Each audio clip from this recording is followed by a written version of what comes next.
दोस्तों, सबसे पहले चैनल को सब्सक्राइब कीजिए और घंटी का निशान को भी क्लिक कर लें।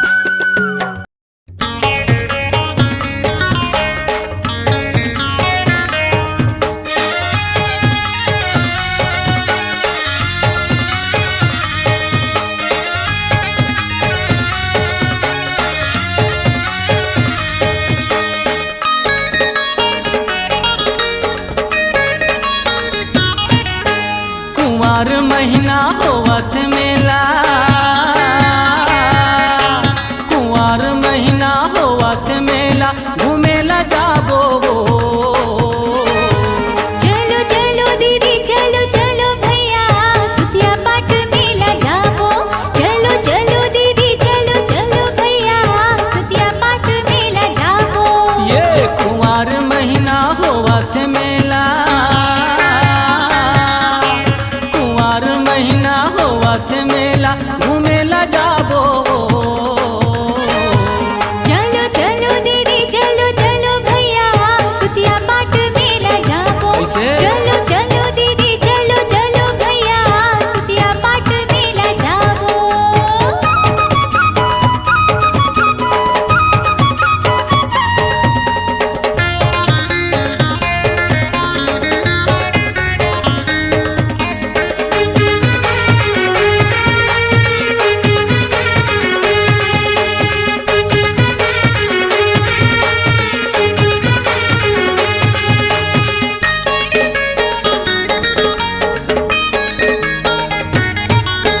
डोकरी दाई औ डोकरा बाबा, लौठी टेकत जावत, लौठी टेकत जावत।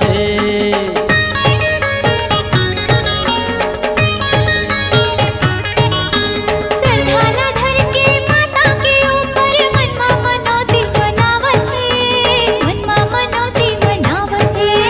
हमू हजाबो मनौती मनाबो, हमू हजाबो मनौती मनाबो, प्रसाद पाबो।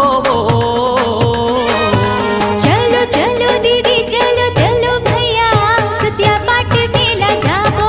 चलो चलो दीदी चलो चलो भैया, सुतिया पाट मेला जाबो।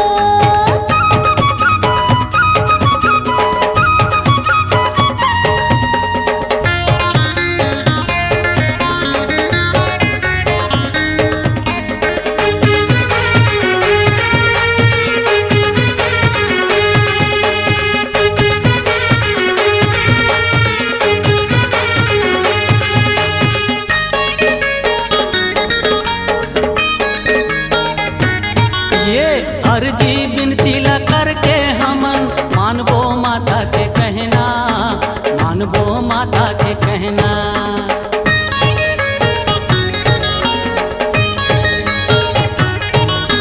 फूल चढ़ावो फल चढ़ावो, औ जलावो दियाना, औ जलावो दियाना। नरियर यो फूल पान चढ़ा के, नरियर यो फूल पान चढ़ा के, भक्ति के गंगा नहाबो। चलो चलो दीदी चलो चलो भैया, सुतिया पाट मेला जाबो। चलो चलो दीदी चलो चलो भैया, सुतिया पाट मेला जाबो।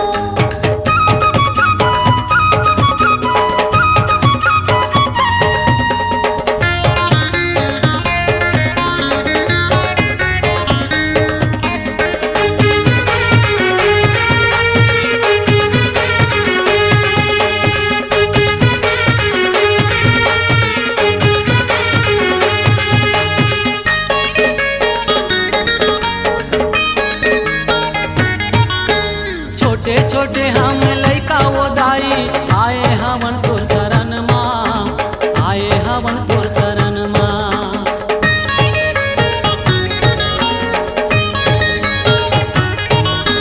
भाव भक्ति ओ पूजा मदाई, मन ला लगा दे चरण माँ, मन ला लगा दे चरण माँ। तोर शरण ला छोड़ के दाई, तोर शरण ला छोड़ के दाई, कौन मेरे मुक्ति पाबो। चलो चलो दीदी चलो चलो भैया, सुतिया पाट मेला जाबो।